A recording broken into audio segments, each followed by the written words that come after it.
don't pay my rent, my landlord is gonna throw me out.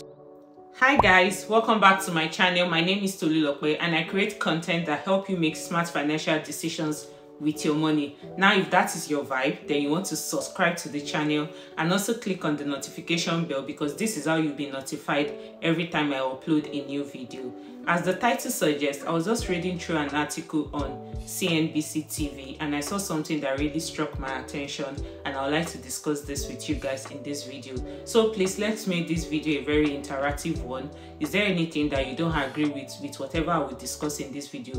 Please put it politely in the comment section, and also share your views and opinion, because I would love to hear from you guys, right? So the article says, I'm going to read it directly. I took a screenshot of the article and I'm also going to attach a link if I'm able to find in the description box so that you can read the entire article yourself, but I'm just going to summarize what the highlight says. So I read, 44% of Americans can't pay an expected $1,000 expense from savings. We are not just wired to save, expert says.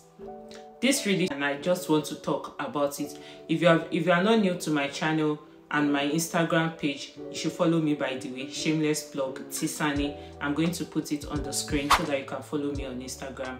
I've been talking about the need for you to build an emergency fund and the importance of an emergency fund.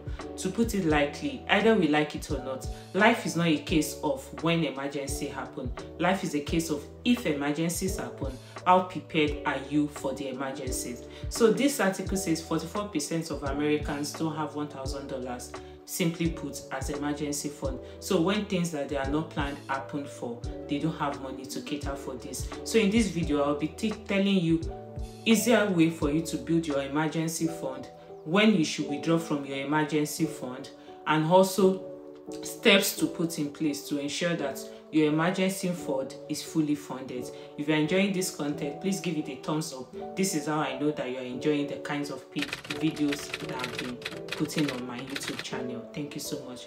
So the very first thing I'll be talking about is, when it comes to savings, savings is not a case of how much you put aside. It's about how consistent you put that particular amount aside. So it's not a case of when you start making 100,000, that is when you're going to learn to start saving.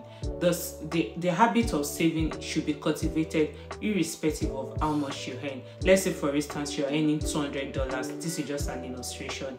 You should cultivate the habit of saving, however how small, from that $200, because when you are used to the habit, when you then start making bigger money, you will be used to the habit of savings. When it comes to savings, an habit has to be created, and if you don't have this habit, no matter how much you earn, you will still not save. So the very first step in building your emergency fund is for you to have an habit of savings, learning to put a certain amount aside for your future self, for emergencies, so that when stops arise, you have money to cater for it. Another easier way for you to build emergency fund is for you to have a financial goal in mind.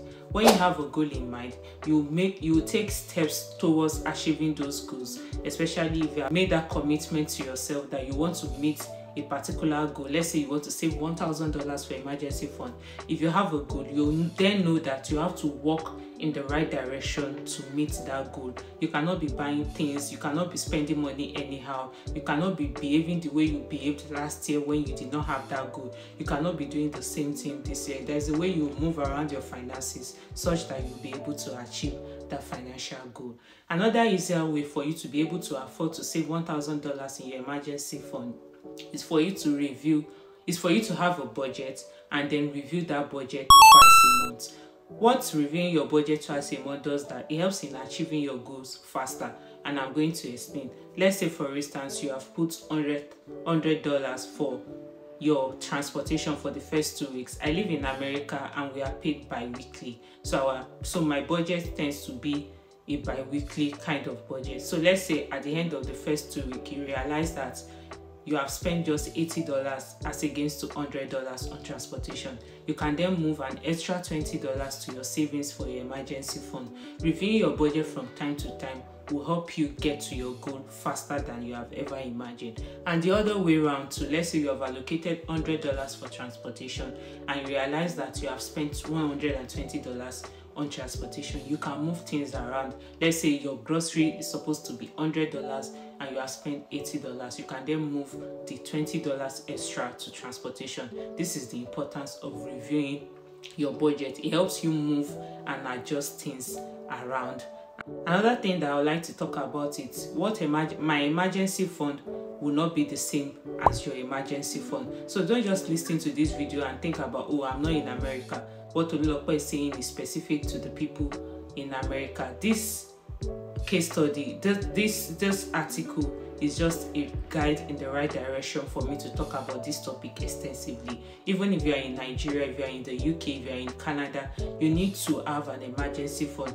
I will usually say 6 to 12 months of your living expenses, but as per this article, since people cannot even afford to have $1,000 saved in their emergency fund, maybe I will be far-reaching for me to be saying 6 to 12 months. Let's just say 3 to 6 months. So what these expenses will look like to you, to person A, will be different to person B. And don't forget that the money that you are to put in your emergency fund are your real expenses. Let's say, for instance, you lose your job, you should include your rent. Sorry, not even just your job.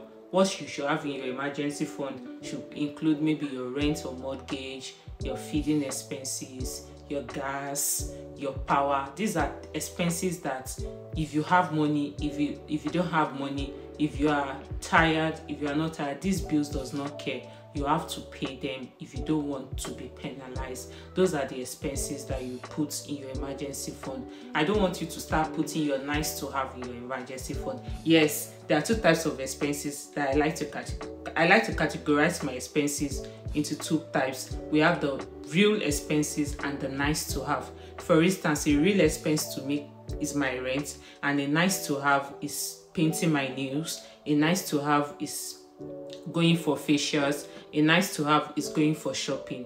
If I don't go for shopping, nobody's going to penalize me. If I don't get my nails done, nobody's going to penalize me. But if I don't pay my rent, my landlord is going to throw me out. So you understand what I mean. So what the amount I will have saved in my emergency fund is going to be entirely different from what you will have saved in your emergency fund, right? Another thing I would like to talk about is in life, emergencies happen. Emergency does not necessarily have to be you losing your job. It could be your tire going bad. It could be your heater suddenly not working. It could be something plumbing work. It could be whatsoever. But if you don't have money saved up for this emergency, then you have no choice than to start spending from your credit card. And in case you don't know, credit card interest is one of the highest debt, is one of the debts with the highest interest rate. Interest rate on credit card ranges from about 18 to 25%. So if you don't have an emergency fund, you are kind of like setting yourself up for failure, because when your emergencies happen, you then run to your credit card, and when you can't pay your credit card, the interest starts accumulating, and that is how you run into long-term debt. And I don't want that to happen to you in 2024. So let me know in the comment section if you have gotten value from this video. Let me know if you have emergency fund, and also let me know if you have contrary opinion as to what I have discussed in this video. I am willing to learn from you as you learn from me too.